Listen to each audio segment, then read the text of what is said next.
Damos comienzo a un nuevo programa.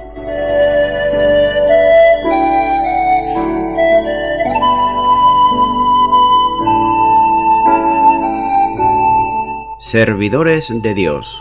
Quien te habla es Manuel Cornejo.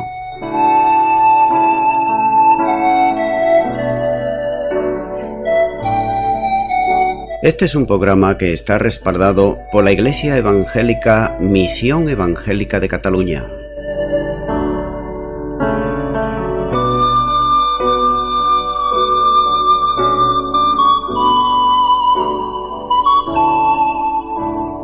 Estamos situados en la ciudad de Sabadell, en la avenida Matadepera número 239.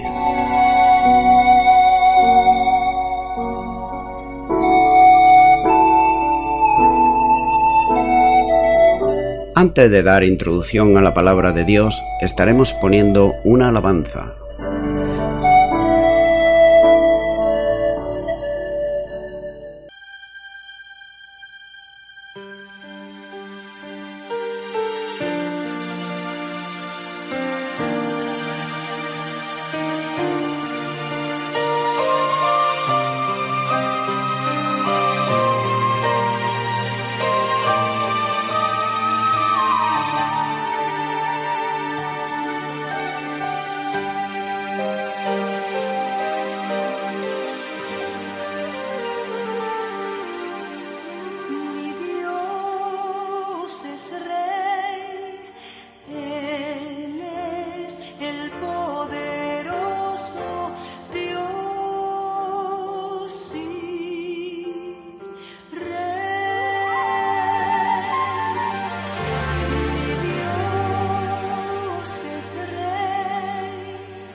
Ya de nuevo tras la pausa musical estoy de nuevo con todos ustedes para estar compartiendo la palabra de Dios que es la Biblia, y lo voy a estar haciendo de una manera expositiva versículo a versículo.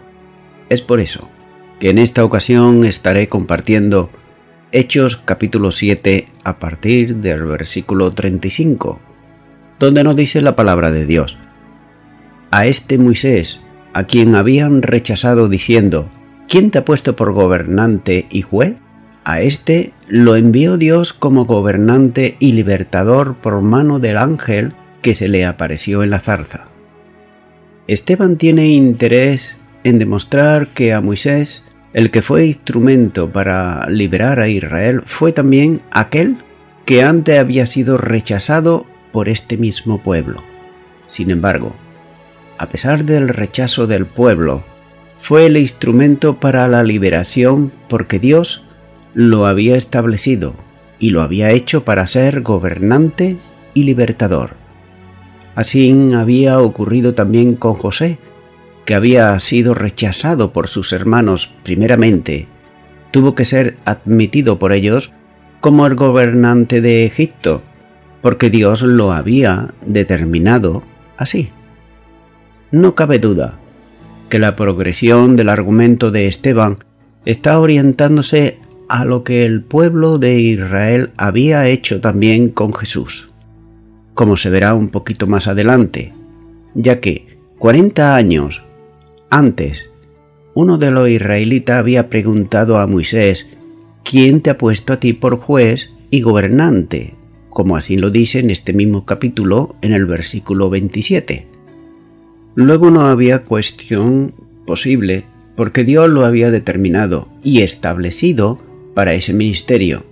A pesar del rechazo anterior, Dios lo había enviado como gobernador y libertador, y aquí se aprecia los cambios, ya que antes era un gobernante y juez. Ahora, Moisés sería el gobernante y también el libertador. Nótese por otro lado que el juez puede actuar y dictar sentencia que justifica una acción. En cambio, el libertador saca en libertad a un pueblo oprimido de la esclavitud de otro. Ambos términos se orientan directamente también aquí a Cristo. El pueblo de Israel, concretamente los creyentes, habían esperado a Cristo como libertador. Así lo expresan los discípulos de Emaús cuando decían en Lucas capítulo 24 y versículo 21: pero nosotros esperábamos que Él era el que había de redimir a Israel. Y sigue diciendo este versículo 35: a este lo envió Dios como gobernante y libertador por mano del ángel que se le apareció en la zarza. En la zarza ardiendo estaba la presencia de Dios. Esteban habló del ángel de Dios que se le había aparecido en la llama de fuego, como así lo dice este capítulo 7, el versículo 30. La presencia de Dios le respaldó en su ministerio, y su mano, la mano de Dios, literalmente, que era la mano del ángel, estuvo a su lado ayudándole y dirigiéndole en el servicio que él debía de realizar. Continuaron con el versículo 36, donde sigue diciendo la palabra de Dios: este lo sacó habiendo hecho prodigio y señales en la tierra de Egipto, y en el mar Rojo, y en el desierto por 40 años. Comienza diciendo este versículo 36, este lo sacó, habiendo hecho prodigio y señales en tierra de Egipto. Nuevamente hallamos aquí el uso del pronombre personal ingresivo. Enfatiza aquí que fue Moisés, el rechazado por el pueblo, que hizo señales y también prodigios en Egipto. Sin duda, está refiriéndose a las obras sobrenaturales hechas en el tiempo en que fue enviado por Dios para ordenar al faraón que dejase salir a su pueblo.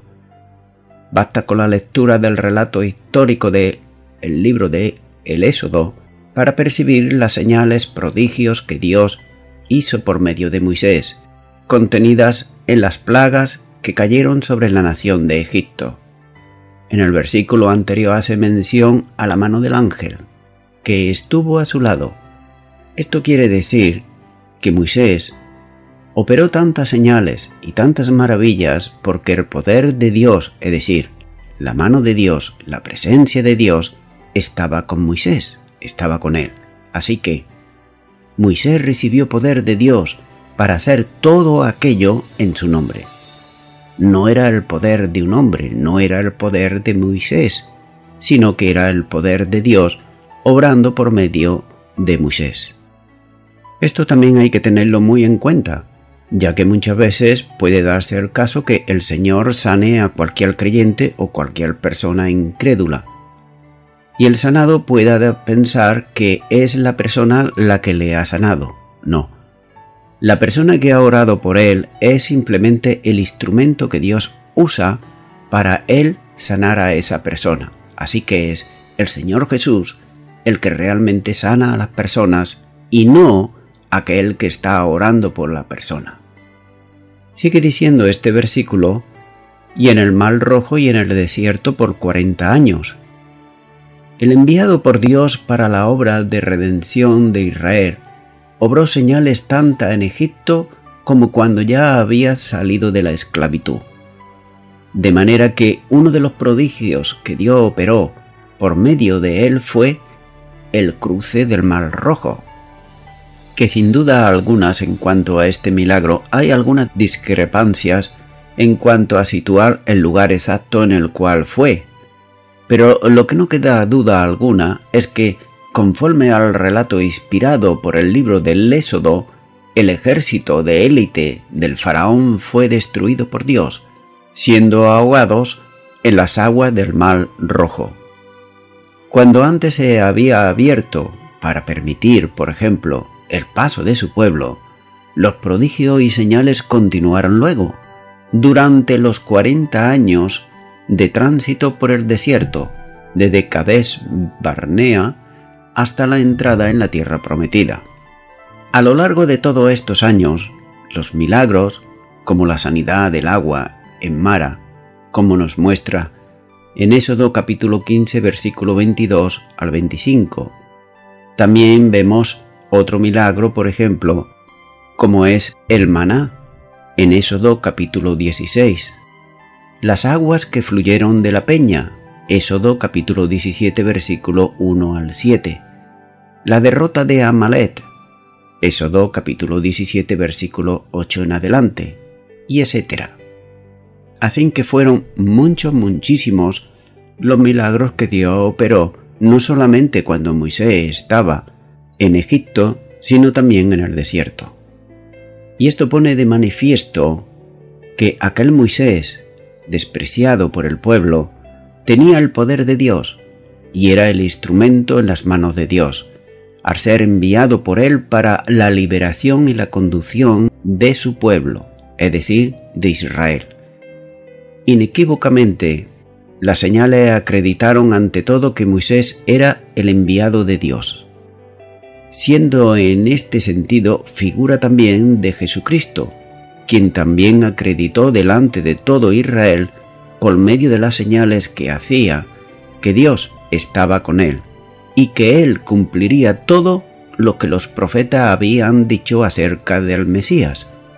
Así que la progresión del argumento histórico desembocará más adelante en esa misma afirmación ante todo el Sanedrín. Continúo con el versículo 37, donde sigue diciendo la palabra de Dios.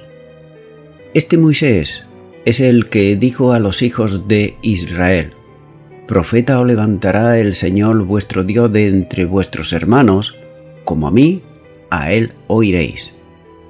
Moisés, el libertador de Israel de la tierra de Egipto, como instrumento utilizado por Dios, ya había anunciado la venida del profeta, que sería levantado por el Señor, como lo había sido él. Es notable que aunque no aparece el artículo determinado delante del término, todos entendían que se estaba refiriendo al único profeta, en este sentido, que sería enviado por Dios, que esperaban en los tiempos del ministerio de Juan el Bautista, como así lo muestra en el Evangelio de Juan, capítulo 1 y versículo 21.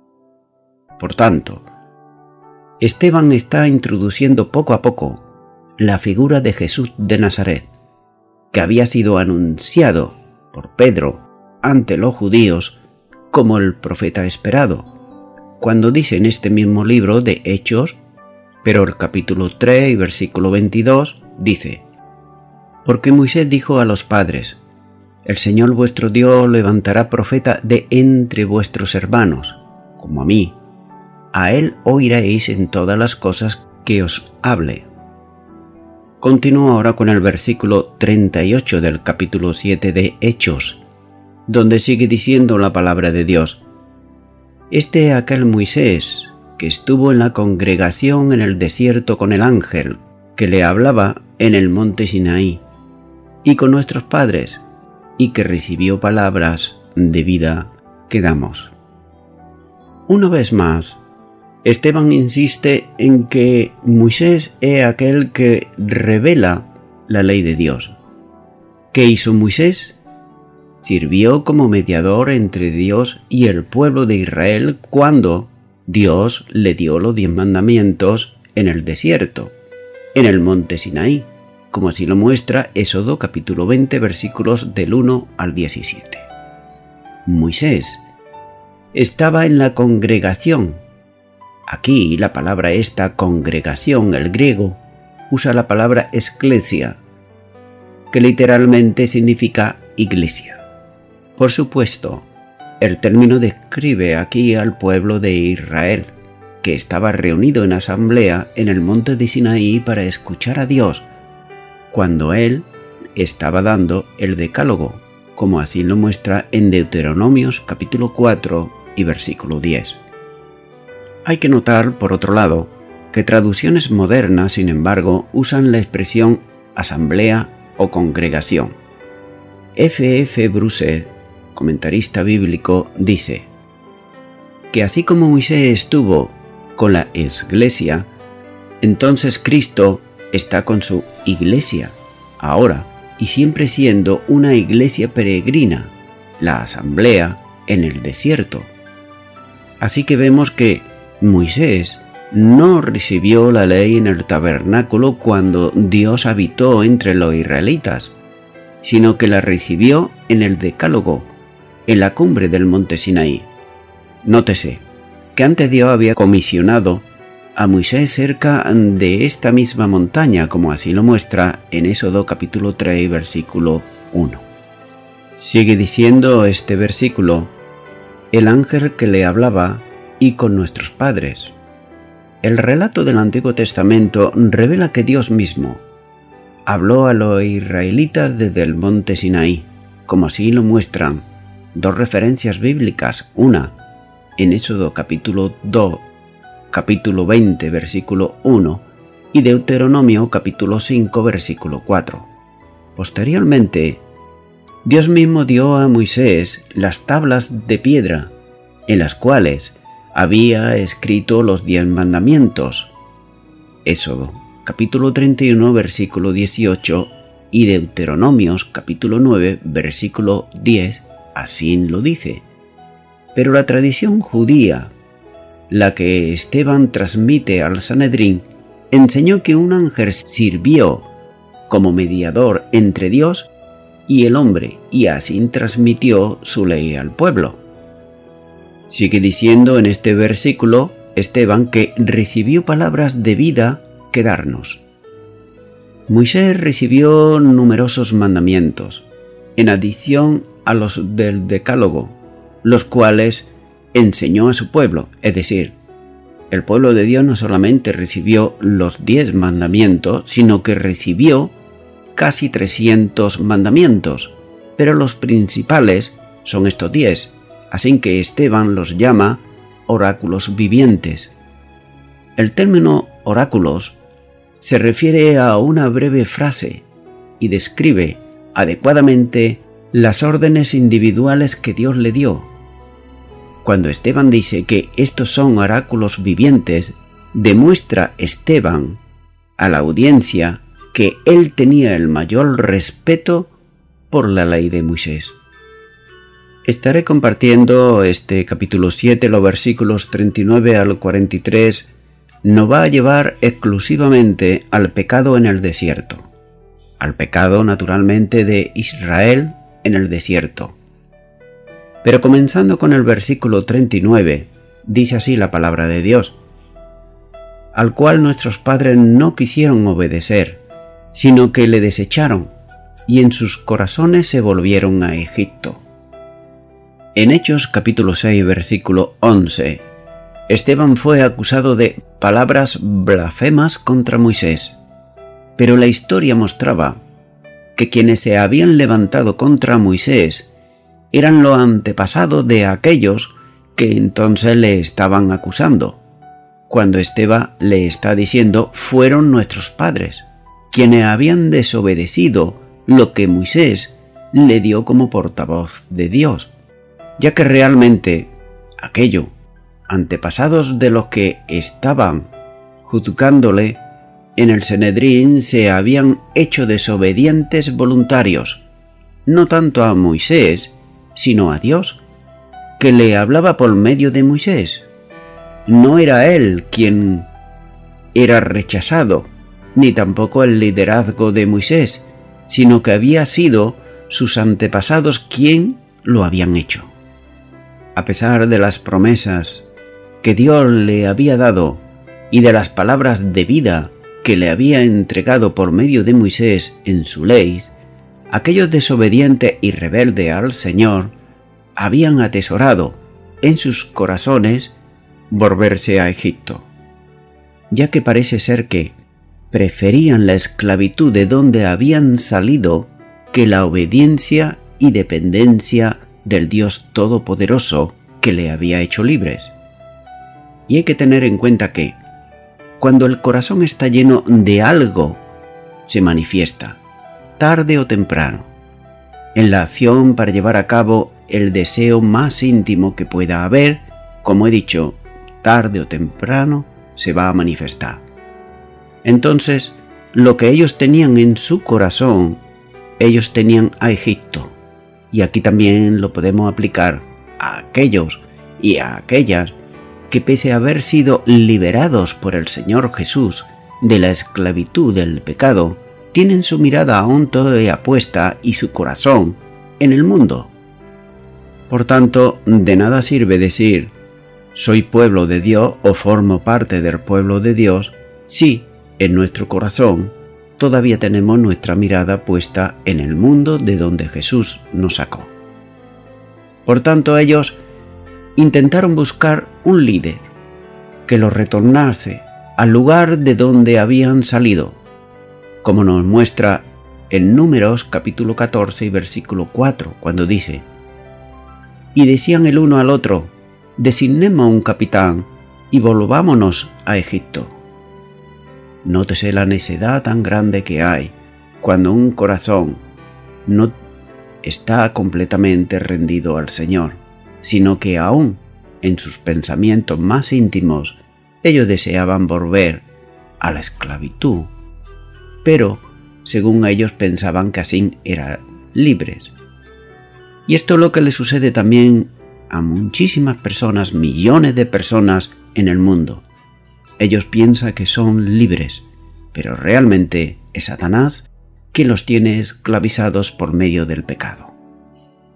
Así que con este pensamiento que ellos tenían en sus mentes, esto trajo consecuencias serias para el pueblo, puesto que todos los hombres de guerra mayores de 20 años, ellos murieron en el desierto, a excepción hecha de Caleb y de Josué, que no habían sido rebeldes a la palabra de Dios y a las instrucciones que su siervo Moisés le había dado a todo el pueblo, y que solamente estos dos, Josué y Caleb, fueron los que realmente lo aceptaron en su corazón.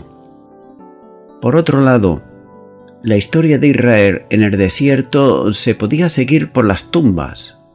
Sí, las tumbas de unos 600.000 hombres que fueron muriendo a lo largo de los 40 años.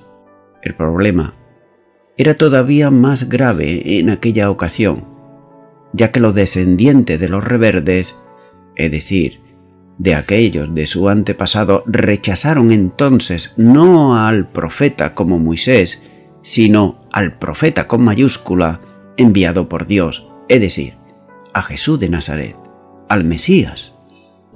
Y naturalmente Esteban le está indicando aquí al Sanedrín que esos descendientes, esos que habían rechazado al Mesías, era el Sanedrín, eran aquellos que le estaban juzgando en ese momento. Continúo con Hechos capítulo 7 y ahora el versículo 40, donde sigue diciendo la palabra de Dios. Cuando dijeron a Aarón: haznos dioses que vayan delante de nosotros, porque a este Moisés que nos sacó de la tierra de Egipto, no sabemos qué le haya acontecido. La dureza de corazón y la rebeldía del pueblo de Dios en contra de Dios, de los antepasados, de aquellos que se está haciendo aquí notorio, no solo en el deseo de volver a Egipto, sino también de rechazar al siervo de Dios, es decir, a Moisés. Por consiguiente, no solamente habían rechazado ya a Moisés, sino que también habían rechazado a Dios, cuando ellos tomaron la determinación de hacerse otros dioses, protectores, que caminasen con ellos. Mientras Moisés estaba en el monte Sinaí con Dios, recibiendo de él la ley que debería entregar al pueblo, en el llano el pueblo había decidido abandonar a Dios para hacerse dioses a su manera, haciéndose así esclavos voluntarios de ellos y pidiéndole a Aarón que le hiciera esos dioses. La idolatría estaba en el corazón de aquellos, prefiriendo hacerse dioses conforme a sus pensamientos para que ellos le guiasen. Éxodo capítulo 32 versículo 1 dice: viendo el pueblo que Moisés tardaba en descender del monte, se acercaron entonces a Aarón y le dijeron: levántate, haznos dioses que vayan delante de nosotros, porque a este Moisés, el varón que nos sacó de la tierra de Egipto, no sabemos qué le haya acontecido. Y también el mismo capítulo 32 de Éxodo, pero el versículo 23 dice, y está aquí hablando a Aarón: ¿por qué me dijeron: haznos dioses que vayan delante de nosotros? Porque a este Moisés, el varón que nos sacó de la tierra de Egipto, no sabemos qué le haya acontecido. Nótese esto. Ellos le pidieron a Aarón que le hiciese dioses. ¿Y qué le hizo? Un becerro de oro.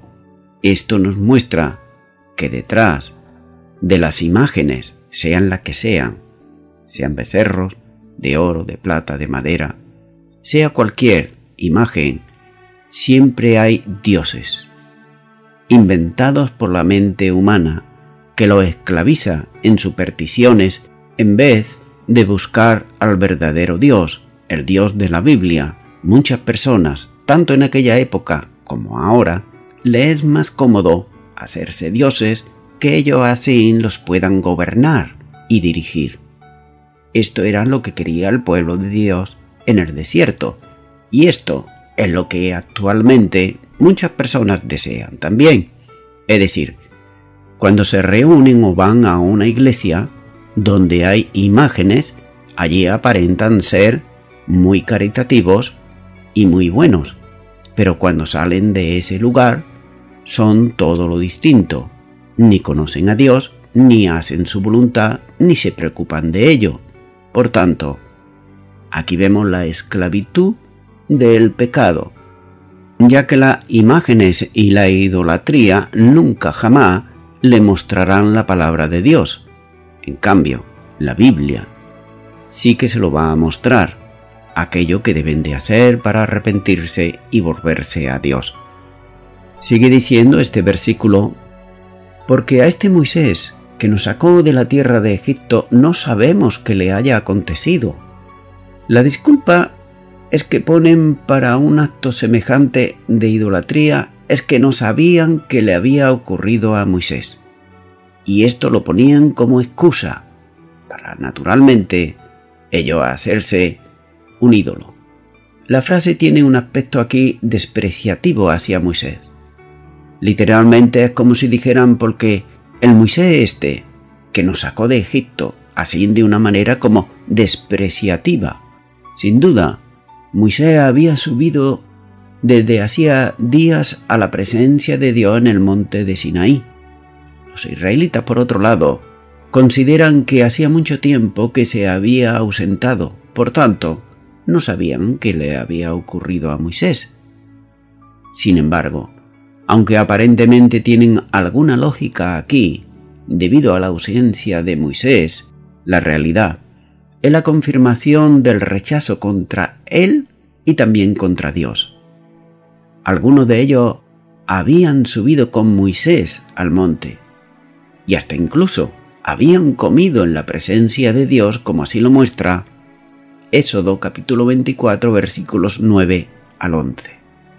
Pero también hay que considerar que quienes conocían bien la razón de la ausencia de Moisés y la misión que Dios le había asignado, no hicieron absolutamente nada para detener el acto que iban a realizar, es decir, un acto idolátrico y del rechazo contra el Señor y también contra su siervo. Nótese que mientras que Dios entrega a Moisés en el monte de Sinaí su ley, que prohibía el pecado de la idolatría, el pueblo, por otro lado, en ese momento se estaba entregando a la adoración de un becerro de oro, a quien ellos llamaban los dioses libertadores que lo habían sacado de la tierra de Egipto. Nótese, la ignorancia, la idolatría como ciega las mentes humanas, como nos dice en Éxodo capítulo 32 y versículo 4.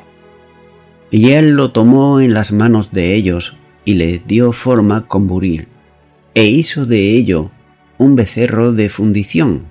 Entonces dijeron: Israel, estos son tus dioses que te sacaron de la tierra de Egipto.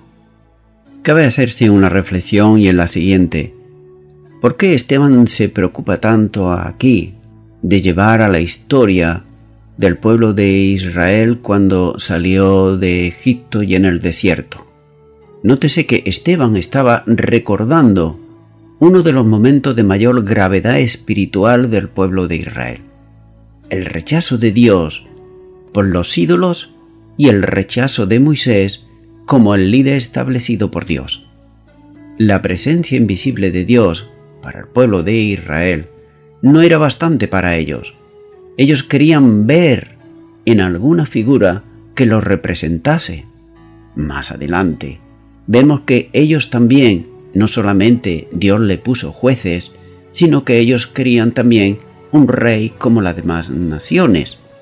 Así que ellos querían ver una figura, algo, alguien, aunque fuese una imagen.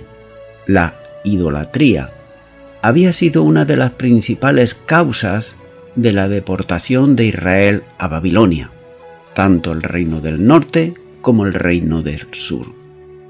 Aunque ellos se vanagloriaban de no ser como los gentiles, que decían que eran paganos, idólatras, la historia suya estaba vinculada precisamente con la idolatría. Voy concluyendo ya con esto. Podemos ver aquí 3 pasos que alejan al pueblo de Israel y que lo llevaron muy lejos de Dios. Y fueron ellos precisamente los que dieron esos pasos. Primero, el rechazar al siervo de Dios. En su defensa, Esteban dice: al cual nuestros padres no quisieron obedecer, refiriéndose a Moisés, sino que desecharon.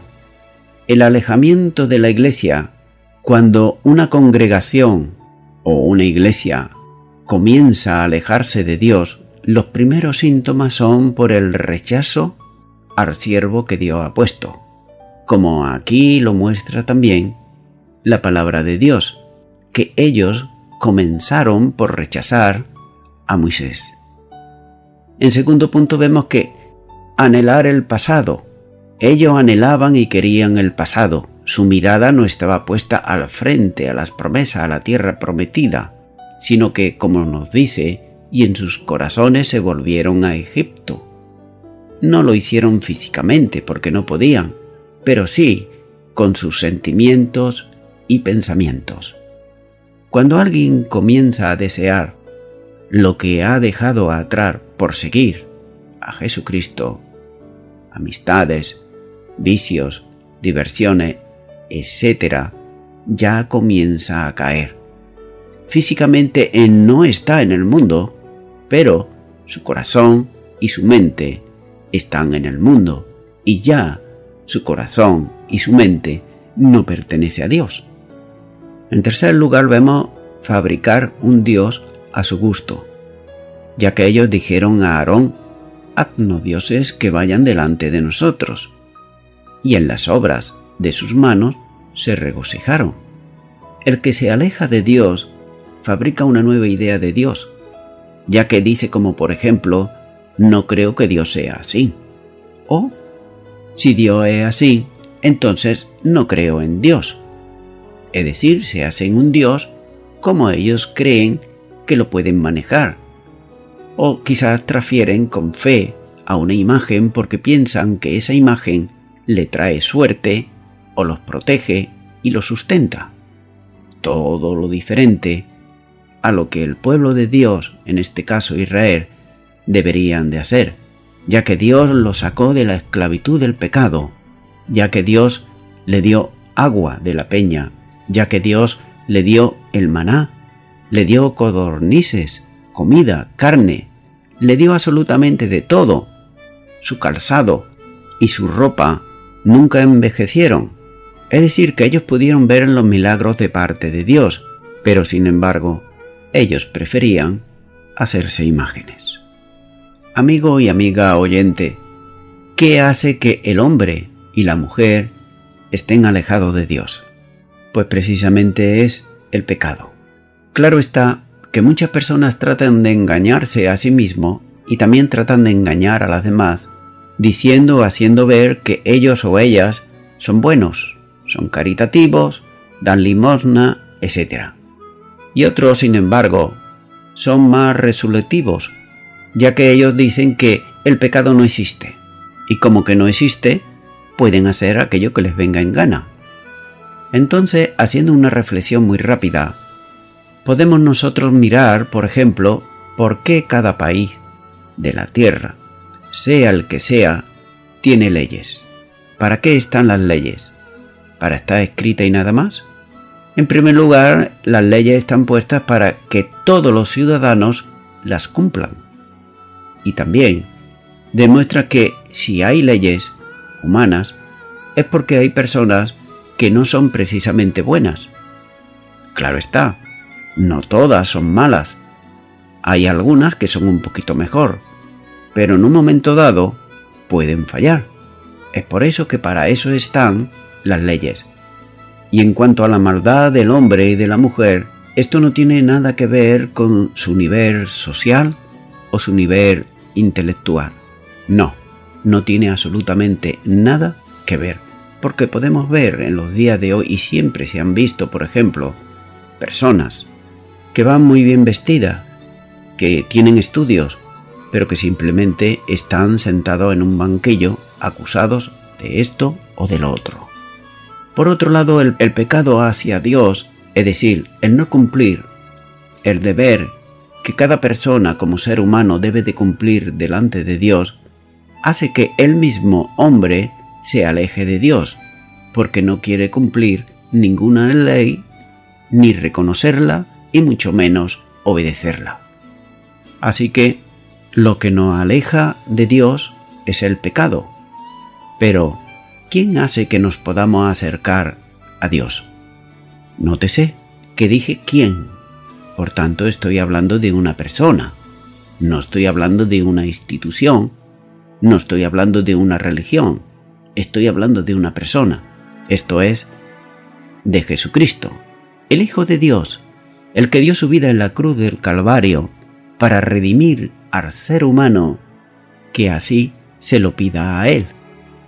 Amigo y amiga oyente, si tú no sabes todavía cómo pedirle a Jesucristo que venga a tu corazón, que venga a tu vida, yo puedo ayudarte en una oración, ya que Él, Jesucristo, perdonará tus pecados, te dará salvación, te dará vida eterna y te dará la capacidad para no seguir pecando en contra de Dios y rebelándote en contra de Él. Por tanto, te animo ahí a donde estás, que puedas orar conmigo y repite esta oración que voy a hacer. Repítela ahí a donde estás y di: Señor Jesús, reconozco que mis pecados me han alejado de Dios. Reconozco que hasta ahora nunca he decidido abrir mi corazón. Ahora lo hago y te recibo en Él como mi Señor y como mi Salvador. Yo te quiero dar gracias y prometo de ahora en adelante serte fiel todos los días de mi vida. Y te doy gracias en el nombre de Jesús. Amén. Amigo y amiga oyente, si tú has hecho esta oración de todo tu corazón, te recomiendo que comiences en primer lugar a orar a Dios en el nombre de Jesucristo. Orar a Dios no es rezar, sino que es hablar con una persona. También te recomiendo que leas la palabra de Dios. Comienza por los evangelios si no lo has hecho nunca. Y también te recomiendo que para que puedas crecer espiritualmente, te congregues en una iglesia cristiana evangélica donde se predique, se enseñe y se practique la sana doctrina y la palabra de Dios. Congrégate ahí y con el tiempo crecerás espiritualmente y podrás servir al Señor Jesucristo. Que Dios te bendiga. Y a toda la audiencia, nuevamente ya me estoy despidiendo de todos ustedes y será hasta el próximo programa. Que Dios os bendiga a todos.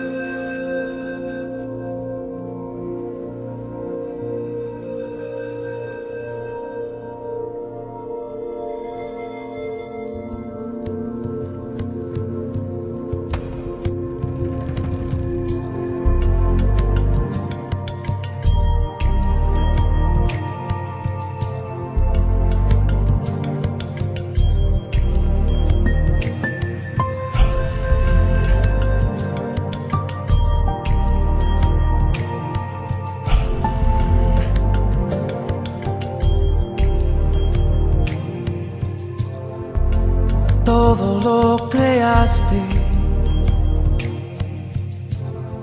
la tierra, cielo y mar. Los cielos son tu tabernáculo. Gloria al Dios altísimo. Dios del cielo, maravilloso Dios. Eres santo, santo. La creación muestra su majestad. Eres santo, santo.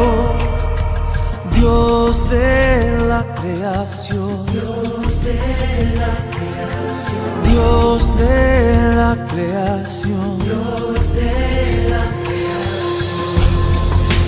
Cuando amanezco, he de celebrar tu luz. Si tropiezo en tinieblas, volveré a ver tu cruz. Dios del cielo, maravilloso Dios, eres santo, santo. La creación muestra su majestad. Eres santo, santo. Dios de la creación. Dios de la creación. creación. Dios de la creación. Aleluya. Dios de la creación. Aleluya. Dios de la creación. Dios del cielo, maravilloso Dios, eres santo, santo. Dios del cielo, maravilloso Dios, eres santo, santo. La creación muestra su majestad. Eres santo, santo, Dios de la creación, Dios de la creación, Dios del cielo, maravilloso Dios, eres santo, santo. Muéstrame, Señor, tu corazón. Eres santo, santo, santo.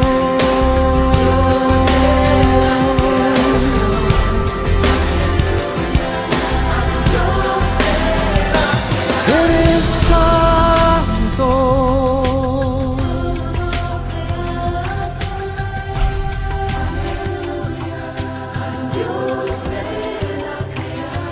Dios de la creación,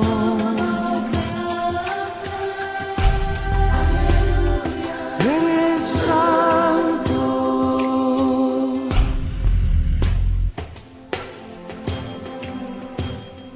eres santo.